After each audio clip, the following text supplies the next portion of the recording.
സൽമാൻ ഖാനെതിരെ വെളിപ്പെടുത്തൽ കരിയർ തകർത്തു. തുറന്നു പറഞ്ഞ വിവേക് ഒബ്രോയി. 2000ങ്ങളുടെ തുടക്കത്തിൽ ബോളിവുഡിലെ സെൻസേഷനായിരുന്നു വിവേക് ഒബ്രോയി. കമ്പനി മുതൽ സാത്യ വരെയുള്ള സിനിമകളിലൂടെ തന്നിലെ നടനെയും താരത്തെയും അടയാളപ്പെടുത്തുകയായിരുന്നു വിവേക് ഒബ്രോയി. അടുത്ത സൂപ്പർ താരമാകാനുള്ളതെല്ലാം വിവേകിന്റെ പക്കലുണ്ടായിരുന്നു.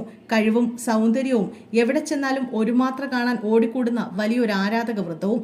എന്നാൽ 2003 നടത്തിയൊരു പത്രസമ്മേളനത്തോടെ വിവേക് ഒബ്രോയിയുടെ കരിയറും ജീവിതവും കീഴ്മേൽ മറിഞ്ഞു. ഒറ്റ രാത്രി ഇരുട്ടി വെളുത്തപ്പോഴേക്കും ബോളിവുഡിന്റെ ഹാർട്ട് ത്രോബ് വെറുക്കപ്പെട്ടവനായി മാറി. സാക്ഷാൽ സൽമാൻ ഖാനെതിരെ സംസാരിച്ചതാണ് വിവേകിനെ ബോളിവുഡിന് വെറുക്കപ്പെട്ടവനാക്കിയത്. സൽമാൻ ഖാൻ തന്നെ വേട്ടയാടുന്നുവെന്നും സിനിമകൾ ഇല്ലാതാക്കുന്നുവെന്നുമാണ് വിവേക് ഒബ്രോയി പത്രസമ്മേളനത്തിൽ പറഞ്ഞത്.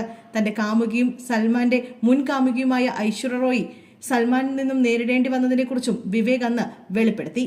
തന്നെ ചേർത്ത് നിർത്തുമെന്ന് വിവേക് കരുതിയ ബോളിവുഡ് പക്ഷെ അതോടെ വിവേകിനെതിരെ മുഖം തിരിച്ചു. ഐശ്വര്യയുമായുള്ള പ്രണയബന്ധവും അതോടെ അവസാനിച്ചു. സൽമാൻ ഖാനെതിരായി നടത്തിയ ആ പത്രസമ്മേളനത്തിന് ശേഷം തന്റെ ജീവിതത്തിൽ സംഭവിച്ചതിനെക്കുറിച്ച് ഇപ്പോഴിതാ ഒരു അഭിമുഖത്തിൽ വെളിപ്പെടുത്തുകയാണ് വിവേക് ഒബ്രോയി. എനിക്ക് സംഭവിച്ച കാര്യങ്ങൾ ഞാൻ ഓർത്തിരിക്കുകയോ അവയെ കാര്യമാക്കുകയോ ചെയ്യുന്നില്ല. ഇന്ന് മറക്കാൻ സാധിക്കാത്തത് അമ്മയുടെ മുഖവും അച്ഛന്റെ പ്രതികരണവുമാണ്. അമ്മയുടെ കണ്ണിലെ കണ്ണീര് മറക്കാൻ സാധിക്കുന്നില്ല.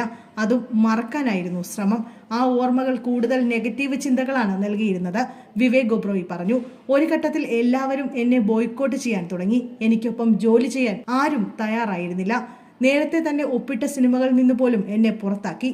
ഭീഷണിപ്പെടുത്തുന്ന കോളുകൾ പതിവായി. എന്റെ സഹോദരിക്കും അമ്മയ്ക്കും അച്ഛനും വരെ ഭീഷണിപ്പെടുത്തുന്ന ഫോൺ കോളുകൾ വന്നിരുന്നു, താരം പറയുന്നു.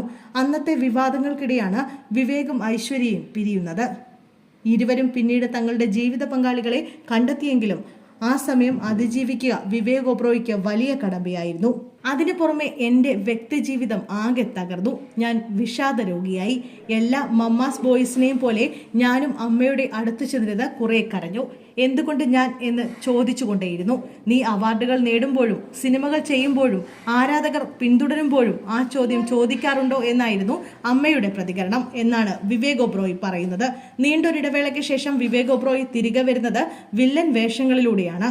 തെന്നിന്ത്യൻ സിനിമയിലും ഇന്ന് സാന്നിധ്യമാണ് വിവേക് ഒബ്രോയി.